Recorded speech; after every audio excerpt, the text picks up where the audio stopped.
ஞானானந்தமயம் தேவம் நிர்மல ஸ்படிகாகிருதியும் ஆதாரம் சர்வ வித்யானாம் ஹயக்ரீவம் உபாஸ்மகே. நேயர்கள் அனைவருக்கும் அஸ்ட்ரோ கேஎஸ் ஐயங்காரின் பணிவான நமஸ்காரங்கள். மாத பலன் விஸ்வாவசு வருஷம் தை மாதம் 15/1/2026 12/2/2026 வரலும் உண்டான பலன்கள்.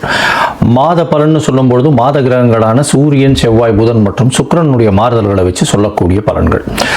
இந்த மாதத்தில் வரக்கூடிய கோள் சாரம் என்ன, இந்த மாதத்தில் வரக்கூடிய விசேஷ நாட்கள் என்ன அப்படின்றத பார்க்கலாம். முதல்ல இந்த மாதத்தில் வரக்கூடிய கோள் சாரம் என்ன அப்படின்றத பார்க்கும்பொழுது, காலபுருஷ தத்துவத்தின் 3வது ராசியான மிதுன ராசியில் குரு வக்கரகதி அடைகிறார், வக்கரத்தில் இருக்கார். சிம்மத்தில் கேது, அது தவிர பார்த்தீங்கன்னா அதாவது துலாத்தில் தனுசுல சுக்கிர பகவான், மகரத்தில் 3 கிரகம் செவ்வாய், சூரியன் மற்றும் புதன், கும்பத்தில் சனி, ராகு.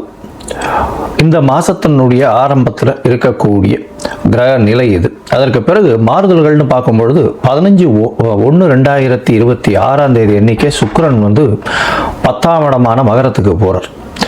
அதாவது காலபுருஷ தத்துவத்தின் 10ஆம் இடமான மகரத்துக்கு போகிறார். அதற்கு பிறகு பார்த்தீங்கன்னா மகரத்தில் இருக்கக்கூடிய புதன் கும்பத்துக்கு 29/1/2026 அன்னைக்கு போகிறார்.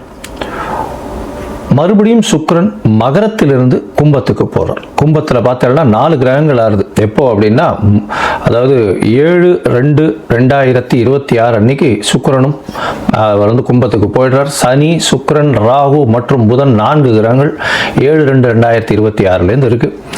இந்த மாசத்துல ஒரு பெரிய விசேஷம் என்னன்னா, சூரியன், செவ்வாய் இந்த 2 கிரகங்களும் மகரத்திலேயே ஃபுல்லாக இருக்கார் இந்த காலகட்டத்தில்.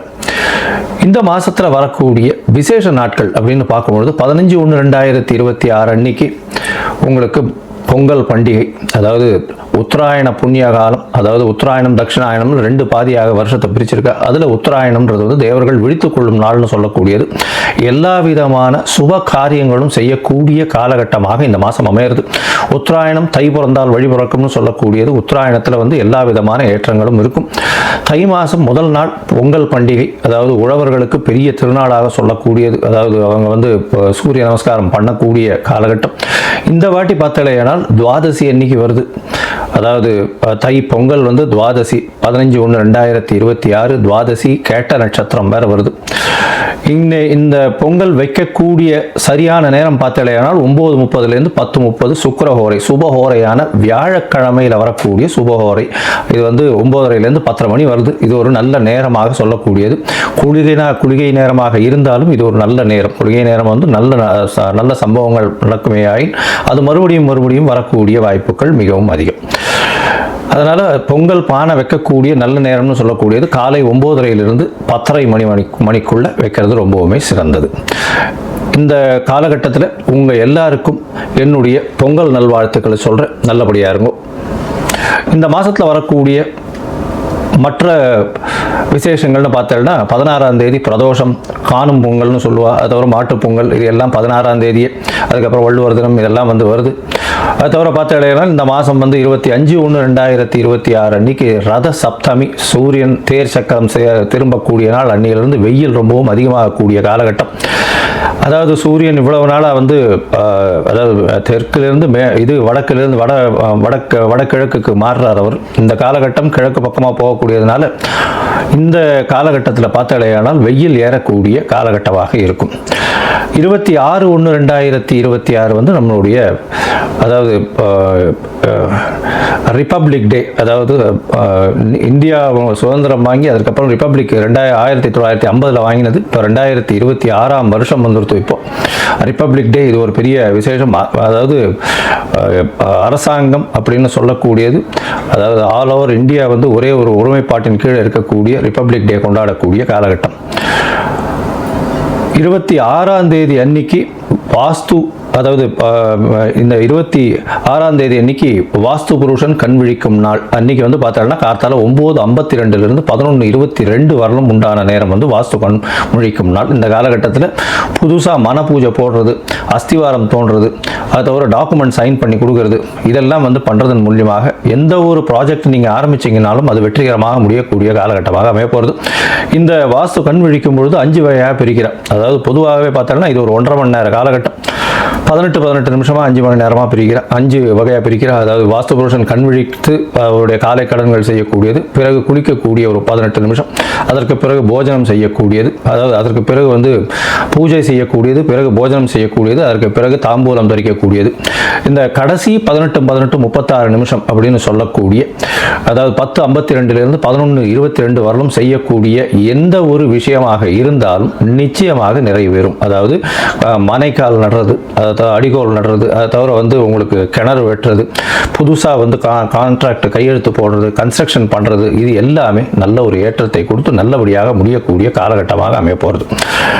இந்த மாதம் பார்த்தாலேயானால் பௌர்ணமி வருது. அதாவது மிகப்பெரிய விசேஷம் தை பௌர்ணமி அப்படின்றது வந்து மிகப்பெரிய ஏற்றமான காலம். தை அமாவாசையும் பெரிய விசேஷம். ஏன்னா உத்தராயண புண்ணிய காலத்தில் வரக்கூடிய முதல் அமாவாசை தை அமாவாசை 18/1/2026 தை அமாவாசை. பித்ருக்களுக்கு செய்ய வேண்டிய கர்மாக்களை செய்து உங்களுடைய சந்ததியினரை நல்லபடியாக வழியேற்றி செல்லக்கூடும். அதனால் நல்ல ஒரு ஏற்றத்தை கொடுக்கக்கூடிய நாள். அதாவது அது வந்து அந்த திதியில் வந்து வேறு எந்த ஒரு விஷயங்களையும் செய்யாமல் பித்ருக்களுக்கு திதி கொடுக்கறது மட்டும்தான் செய்யணும். புதுசாக எதையும் ஆரம்பிக்கிறது அந்த மாதிரியான விஷயங்கள் பண்ணக்கூடாது. இது வந்து 18/1/2026 வருது.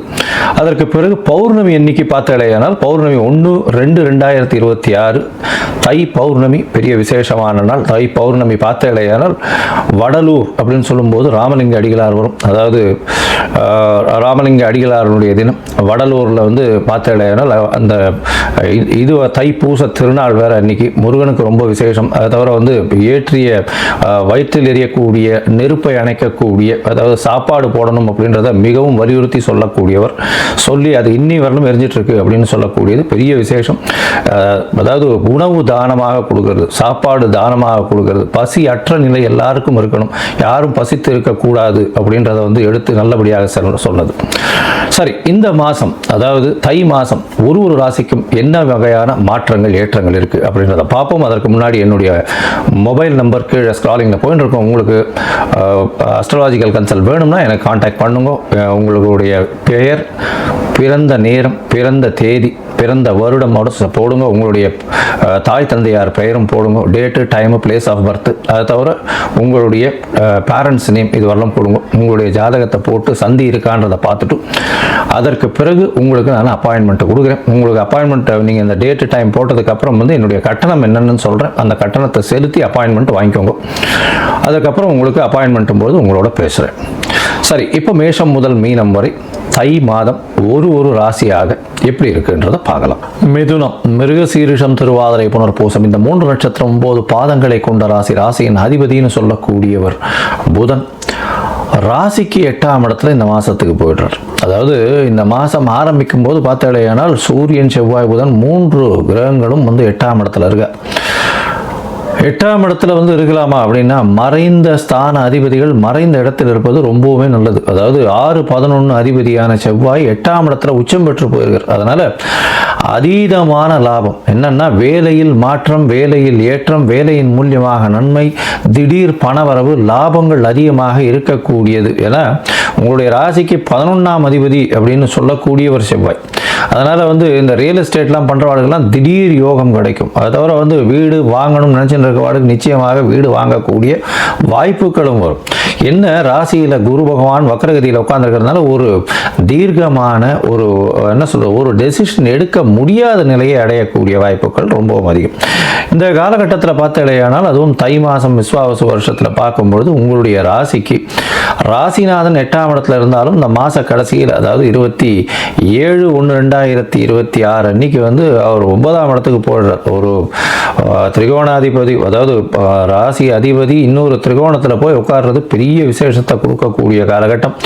அது தவிர இந்த மாதம் வந்து பார்த்தோம்னா பெரிய ஏற்றம் என்ன அப்படின்னு பார்க்கும்பொழுது 4 கிரகங்கள் 9ஆம் இடத்துல போய் சேர்றது, 8ஆம் இடத்துல இருக்குது, அதுக்கப்புறம் 9ஆம் இடத்துல போகிறது. அதாவது சூரியன் செவ்வாய் புதனோட சுக்கிரனும் 15/1/2026 அன்னைக்கே வந்துடுறார்.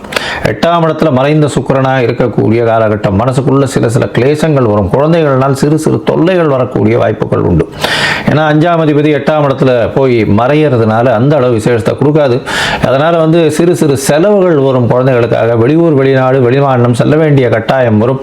மறைந்த இடத்திலிருந்து சிறு தொல்லைகள் வந்தாலும் நல்ல ஒரு ஏற்றம் கிடைக்கும். என்னென்னா இந்த மாத கடைசி, அதாவது 7/2/2026 அப்போ இந்த தமிழ் மாதத்தினுடைய கடைசி, தை மாதத்தினுடைய கடைசியில் பார்த்தேன்னா சுக்கிரனும் வந்து உங்களுடைய ராசிக்கு 9ஆம் இடத்துல போகிறார். இந்த மாதம் பெரிய விசேஷம் என்னென்னா 1, 5, 9க்கு உண்டான 3 கிரகங்களும், அதாவது சனி, சுக்கிரன் மற்றும் புதன் 3 கிரகங்களும் 9ஆம் இடத்துல போயிருக்கு.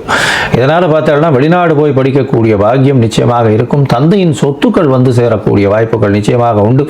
மேல் படிப்பு படிப்பதற்கு எந்த ஒரு பிரச்சனையும் இருக்காது. ஒரு நாள் வந்த பிரச்சனைகள் எல்லாம் கரைந்தோடி போகக்கூடிய வாய்ப்பு. தந்தையின் மூலியமாக தந்தையினுடைய ஹெல்ப் நிச்சயமாக கிடைக்கும். அதாவது அப்பா மூலியமாக சொத்துக்கள் வரணுமா, அப்பா மூலியமாக வரக்கூடிய வித்தைகள் வரணுமா, அப்பா மூலியமாக வரக்கூடிய, அதாவது அந்த ட்ரெடிஷ்னல் ப்ராப்பர்ட்டி, ட்ரெடிஷ்னல் பிஸ்னஸ் இதெல்லாம் சொல்கிறாங்க இல்லையா, அதெல்லாம் கையில் வரக்கூடிய வாய்ப்புகள் இந்த மாதத்தில் நிச்சயமாக உண்டு.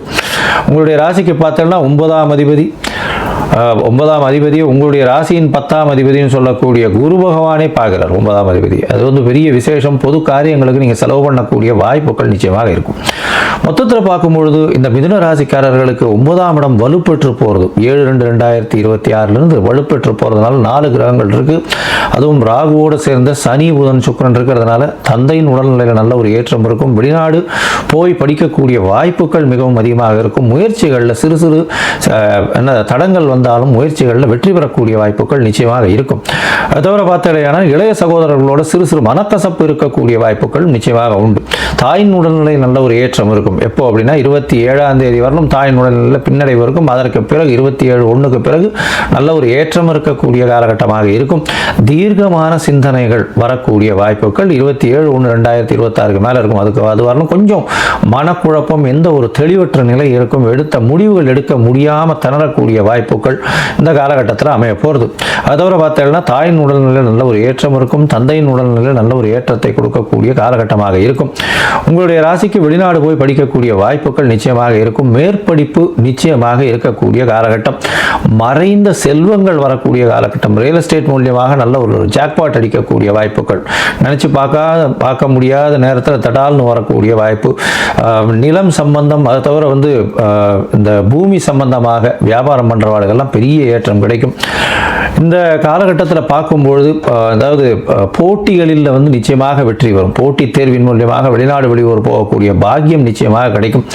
அது தவிர பார்த்தீங்கன்னா இந்த நெருப்பு சம்பந்தமாக இந்த வெல்டிங் அந்த மாதிரியான விஷயங்கள், எலக்ட்ரிக்கல் எலக்ட்ரானிக் இன்ஜினியரிங் பண்ணுறவங்க, ஆர்ட் டைரக்டர்ஸ், அதை தவிர வந்து இந்த எழுத்து பணியில் இருக்கிறவங்க, இவங்களுக்கெல்லாம் வந்து பெரிய ஏற்றம் கிடைக்கக்கூடிய காலகட்டம். இந்த மாதத்தில் உங்களுக்கு வரக்கூடிய சந்திராஷ்டம நாட்கள் அப்படின்னு சொல்லக்கூடியது வந்து 18/1/2026 20/1/2026 வரணும். இந்த சந்திராஷ்டம நாட்டில் வந்து புதிய முயற்சி வேண்டாம், வெளியூர் வெளிமாநில பிரயாணம் வேண்டாம்னு சொல்கிறோம். ஒருவேளை பண்ண வேண்டி இருந்தது ஏனால் சந்திர பகவானுக்கு உண்டான எளிய பரிகாரம்னு சொல்லக்கூடியது பக்கத்தில் இருக்கக்கூடிய கோவிலில் உங்களால் முடிஞ்ச அளவு நெல் தானம் கொடுத்துட்டு போங்க. அது பண்ணிட்டு போனேனால் கண்டிப்பாக சந்திராஷ்டமத்தின் தாக்கம் குறையும். சரி, இந்த மாதம் வந்து நீங்கள் ஹயக்ரீவரை போய் வணங்கிட்டு வாங்க. தை மாதம் வேறு. இப்போ வந்து பசங்களுக்கெல்லாம் வந்து ஆனுவல் எக்ஸாம் வரக்கூடிய காலகட்டம். மார்ச்சில் வந்து ஆனுவல் எக்ஸாம் வந்துடும். அதனால் இப்போ முதல்ல உத்தராயணம் பிறக்கும் பொழுதே போய் ஹயக்ரீவரை போய் சேவிச்சுட்டு வாங்க. ஹயக்ரீவரை சேவிச்சுட்டு வந்து கல்விக்கே வந்து அவர் தான் வந்து குருவாக சரஸ்வதிக்கே குருவாக சொல்லக்கூடியவர். அதனால் ஹயக்ரீவர் கோவில் செட்டிப்புண்ணியமில் இருக்குது, போயிட்டு வாங்க. திருவையீந்திரபுரத்தில் இருக்குது, போயிட்டு வாங்க. அது போயிட்டு வர்றதன் மூலியமாகவும் அங்கே ஒரு ஏலக்காய் மாலை போட்டு வர்றதன் மூலியமாகவும் உங்களுக்கு வரக்கூடிய வந்த எந்த பிரச்சனைகளும் நிச்சயமாக சூரியனை கண்ட பனி போல விலகி செல்லக்கூடும்.